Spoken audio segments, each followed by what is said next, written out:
Hello everybody, welcome back to the channel. So in today's video, we are going to be talking about, unfortunately, the injuries that Barcelona have received. Yes, there has been players that Barcelona have sent out to go on international duty, and now there are certain players that are injured, which really does suck. Like, the only thing this international break has done to Barcelona is harm their current status, right? And their overall health. Because players like Frenkie, Dembele, Kunde, Ronald Araujo, Memphis Depay have all encountered specific injuries. And again, that's very unfortunate because losing these players is going to mean a lot to Xavi's Barcelona. So that is what we are going to be discussing when it comes to these players. But of course, before we go into any of this, I do want to speak about our sponsor for today, and that is going to be the OneFootball app. If you want to find out where I do get my updates, my information when it comes to certain players or a certain team, if you also want to follow a certain player or team, you can do that on the OneFootball app. The OneFootball app is there to cover for you immediately and live on your phone, and it is for free. You can set exactly who and what you do want to follow, whether it's Real Madrid, Barcelona, Atletico Madrid, or maybe you want to follow a specific player like Frenkie Kunde, Messi, Neymar. Again, the OneFootball app is going to be there to cover for you immediately and live. The only thing you do have to do is download the OneFootball app by scanning the QR code that you do see here on the screen,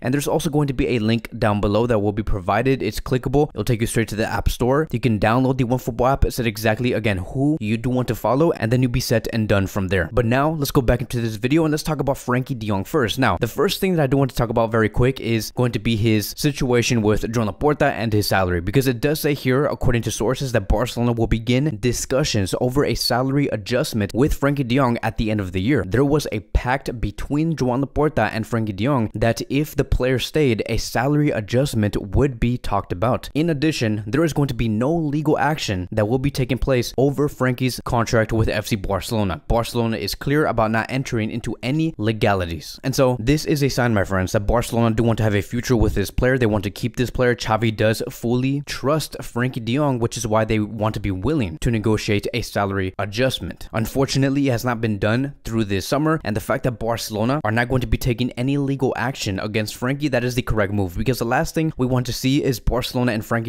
going through like some certain drama because of a contractual issue. Now, when it comes to the fitness issue of Frenkie, it does say here, and it is official, that Frenkie has left today's training session because he was injured. He did encounter a injury. Now look, if Frenkie does actually end up being injured, like what this report does say, and we see him like out for a couple of weeks, hopefully not, that's going to kill our depth for the month of October. Now again, at this moment, it has been said that it is not that serious. He's only going to be out for 1 week, but in the end, we just do not know. Let's see how all of this does evolve. Now, he has just moved back to Barcelona. Barcelona are going to be taking care of Frenkie He is no longer in international duty, so we'll see how, again, everything does evolve. And now let's move on towards Ronald Araujo, because it does say here, according to Javi Miguel, Ronald Araujo will not be going through any operation in principle. He will go through a specific treatment, meaning that because he will not be going through any sort of operation or any type of heavy-duty medical work, that means that he's going to be out for about 6 to 7 weeks. Now, what's so crazy about this whole thing is that when we saw Ronald Araujo get injured in the game, it was not even going past the second minute of the match. This player literally got injured within the first minute, and I questioned that moment. I'm like, is this real? Like, seeing all of these injuries that is going on for these Barcelona players, like, is this actually real? Like, I remember I had a theory a few hours ago, and I was basically explaining how maybe many of these players are faking their injuries because they want to get back to Barcelona. But of course, that is fake. But again, it doesn't seem real to see players like come into international duty and immediately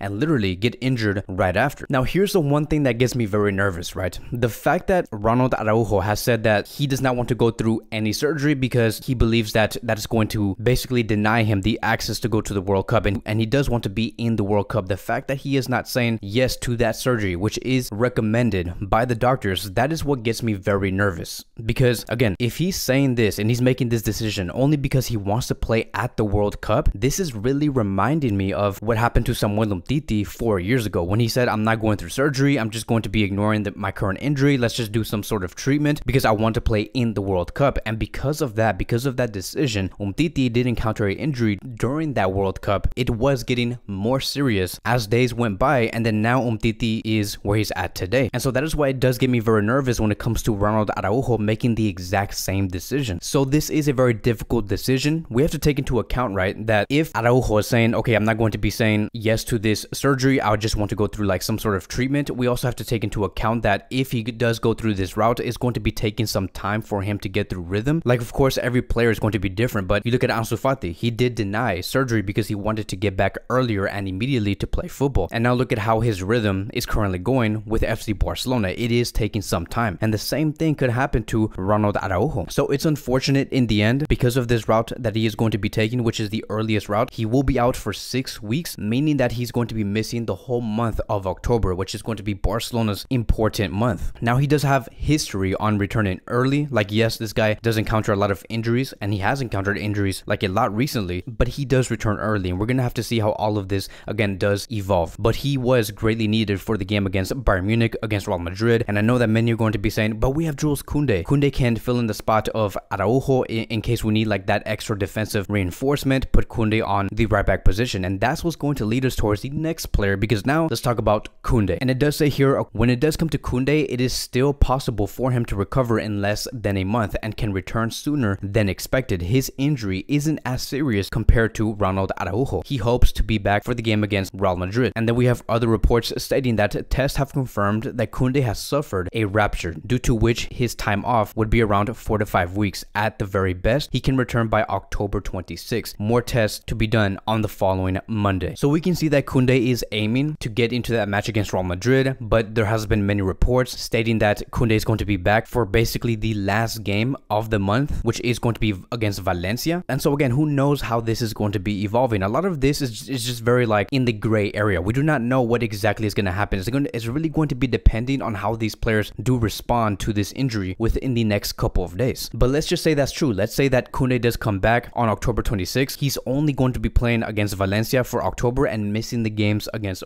Bayern, Real Madrid, and also Inter Milan, which is again very unfortunate for Xavi Hernandez, because now it's going to be very difficult for us to apply a back three system if we're not going to be having Ronald Araujo nor Kounde. That basically means that we're going to have to go for a 4-man defensive line full time. Like, we can't shift into a 3-man defense, and we're probably going to be seeing Sergio Roberto on the right back position, Christensen and also Eric Garcia in the center back positions, and then having Alejandro Balde or Marcos Alonso in the left back position. Most likely we're probably going to be seeing Balde because of his come up that he is having through this season. But it is time, my friends, to see Araujo gone, to see Kounde gone for the month of October. Basically, it's time to see what this depth that we do have is all about, to see what Balde, Garcia, Christensen, Piqué, and Sergio Roberto could do. I have no idea what part Bellerin and also Marcos Alonso are going to be playing, but as of now, it is going to be revolving around those 5 players because they have the most experience on playing with FC Barcelona. Like, these signings that we have made in the summer and who we brought in, who we promoted, we were preparing for moments like this, and it really does suck to see that our most prestigious defenders have to be out at a time like this. But I'm going to have my faith on Eric Garcia and Christensen and Gerard Piqué, Balde,